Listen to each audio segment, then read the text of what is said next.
কাজের ওয়াচম্যান হিসেবে নিয়োজিত আছি। মাসে কি আরো 200 টাকা। আলহামদুলিল্লাহ। বাসার আমার বাড়ির নোয়াখালী, এখানে ড্রাইভিং করতেছি।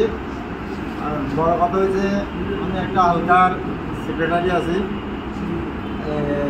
তারা হালকার মাসিক আইনত আমরা এখানে দিতে বলতেছি, হয়তো মানুষের ইয়েতে এটা আবেগ না, আমাদের বলছে এটা দিতে হবে বাধ্যকতা। এখানে লেখছি মানুষের এখানে মান সম্মান রাখার জন্য না, এটা না দিতে হবে। আমরা মাসিক আইনত আমি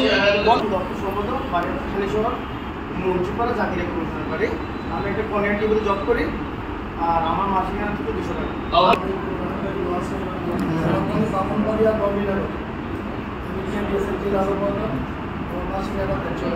আলহামদুলিল্লাহ।